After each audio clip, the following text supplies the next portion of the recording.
me hear for Adrian Richards!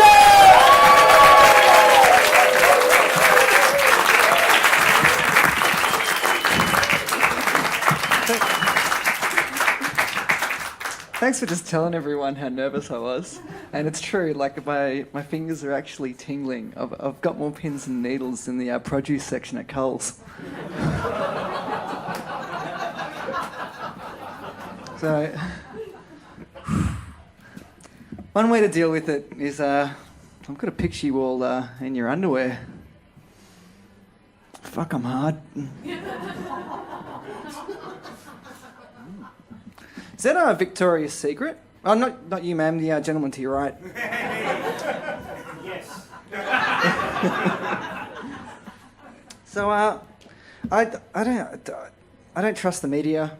They tell me that people are upset about public breastfeeding, and I've never been upset about it. I actually think it's one of the most majestic things that humans do.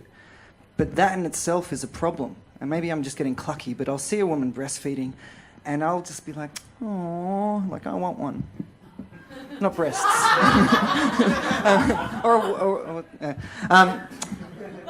And then I just think, oh shit, stop staring. She's going to think you're a creep. And then I'm just like, oh, and they go, don't not look. She's going to think you're judging her, that she shouldn't be breastfeeding in public.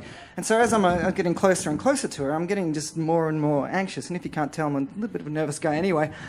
And so I'm like, oh, will she get mad if I look? Will she get mad if I don't look? Like, oh, what am I supposed to do in this situation? And then, so I'm just like, okay, just make eye contact, look normal. And then she looks up at me, and then it's altogether too much, and I'm just like, and so I'm just saying, like, if there's any young mothers out there who might feel that people are giving them strange looks and that they're being judged for what they're doing, maybe they just have crippling social anxiety. Or maybe you've just got a really ugly baby.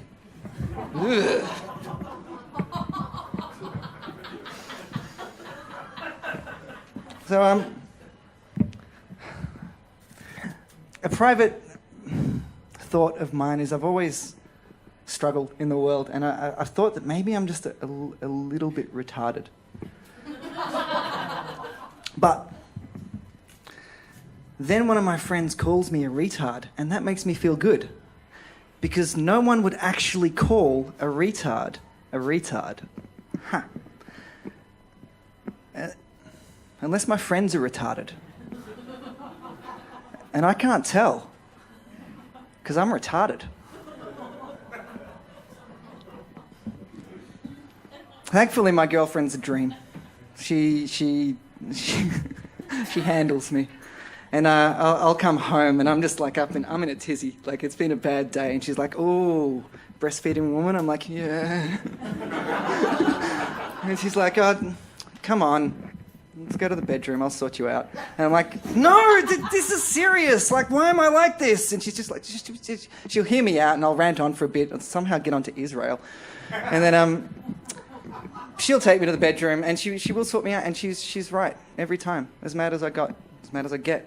And I worked out that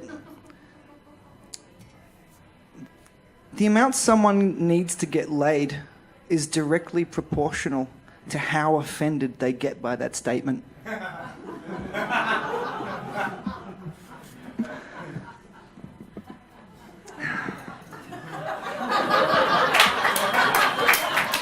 So, afterwards, I'm a little more relaxed, but then it starts building up again, and I'm getting worried about the comedy. Like, this is, it's been driving me crazy all week, and she ever been the soothsayer, says to me, it's all right. Like, you can perform for 5 minutes, if I'm lucky. And I'm like, hey. And she's like, no, really. Like, afterwards, you'll find that it wasn't as hard as you thought. Or promised. And I'd be like, hey, okay, this is pretty good. Do you mind if I use this on stage? And she's like, no. You make your own material. I'm going to use it on stage anyway, and there's nothing you can do about it. She says, how's that? And I say, because you're not even real. I made you up for all of these jokes. And when my show's done, poof. And as she disappeared, she said, well, I bet you're going to cry after that performance too. And I probably will. Thank you. I'm Adrian.